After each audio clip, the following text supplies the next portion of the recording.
Also in Minneapolis, since that horrific murder, the number of police officers claiming post-traumatic stress disorder, they're not asking for sympathy, they're asking for compensation. And the requests for compensation have skyrocketed, with more than 1 in every 10 police officers receiving payments. That number was around 3 million in 2019. But in 2020, that number jumped up to 14 million during the past year. It's more than $22.5 million, with 134 officers receiving PTSD compensation. Joining me now to discuss all of this is Michelle Gross. She's the president of the Communities Against Police Brutality.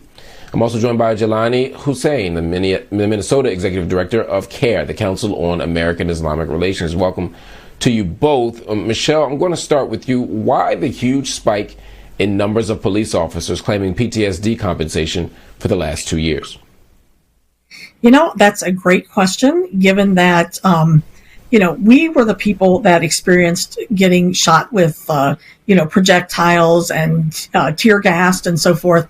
But somehow the police are the ones that have suffered the terrible PTSD, and 134 of them are, now claiming that they are too disabled to work.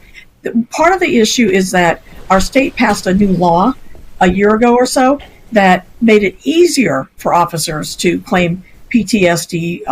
And the assumption under that law is that if you have any kind of, post-traumatic stress disorder, you have it from work. And so all of a sudden, all of these officers lined up, and almost all of them through one particular law firm, I might add, lined up to try to get this benefit of getting a big payout of money and not having to work anymore. So it's just, to me, it's a big scam, frankly. But that's what's happening around here now. And are there more officers lined up to claim PTSD payout for this year? Is the number 134 going to increase even more? Oh, yes. There's about 100 more claims that they'll be listening to, and approving, because the city isn't doing anything to actually investigate these cases in any way. It's outrageous when you think about the fact that our department only has 800 officers. Then to have, what will now be about 250 officers out with PTSD, wow, and getting these huge payoffs, it's really quite sickening. At the same time, it really is. Jelani, last November, excuse me, sorry. Jelani, last November, sorry to cut you off there. There was a slight delay. Jelani, last November, local activists pushed for replacing the police force altogether. That ballot proposal failed with 56 to 44, but it shows how so many people feel about the police. How is the relationship between the black public and the police force at the moment in Minneapolis? Well, I think the latest killing of Amir Locke, I think displayed a very clear sign that the mayor who ran on pretty much defeating that policy, who was reelected, lied to the public about what he ran on, which was to stop no-knock warrants.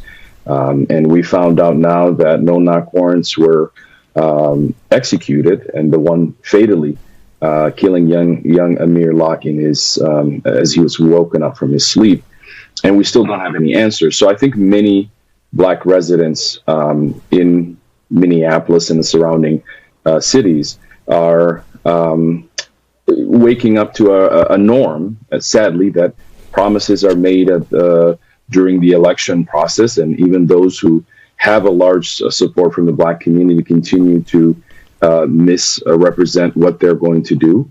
And to this date, the officer involved in killing Amir Locke has not been removed from the force. And so I think the tensions in the community is that we are back to square one. Nothing has fundamentally changed. The mayor who made promises long before Amir Locke was killed, we're now finding out none of those policies were actually being held accountable to.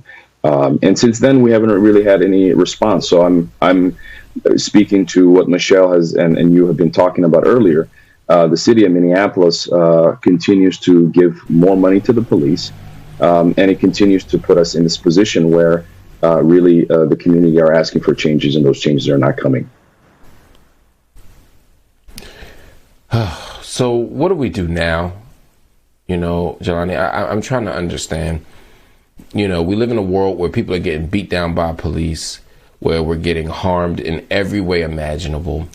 And now the very people who harm us are getting compensation and sympathy for the harm they've caused. I mean, it's like a bizarro world to me. What do we do? How can we support you? Well, this is a double-edged sword. First of all, I mean, it was just heartbreaking to see President Biden, Mr. Law and Crime, double down on the idea that we're going to fund police. Where are you going to fund police, or are you going to fund children? Right now in Minneapolis, we don't have the budget to meet the demands of the teachers because we have allocated more funding to police. And so I think Black people and predominantly people of color in this country need to realize that we have to continue to organize in the middle of, coming out of this horrible pandemic. We have to continue to organize, and we have to realize we have been lied to by politicians on both sides of the aisle. And it's time for us to really think seriously about the next steps that we need to take, because I think nothing has fundamentally changed. To this date, the George Floyd Act has not been passed, and now we have countless killings that have happened since then. So, I think to our beloved community, this is not new. I think we have to be resolved and resilient and continue to resist and recognize that we can't put our hope into the Joe Bidens of this world. We have to carry that hope in our own hands and do as much as possible. Start local and continue to push federally. Start local, push federally. That is an important notice. You all have done the local work already. You're going to continue to do the local work. But us as a national community, we as a national community have a responsibility to do the same. Everybody, when we come back, we're going to continue our conversation with the two community leaders from Minneapolis. We want to continue to unpack the reasons behind the huge increase in police officers filing these PTSD claims. So don't go anywhere. Be sure to join the conversation. We want to hear from you. Be sure to visit our BNC Instagram and Twitter pages. Let us know how you feel. Also visit our YouTube channel to check out clips from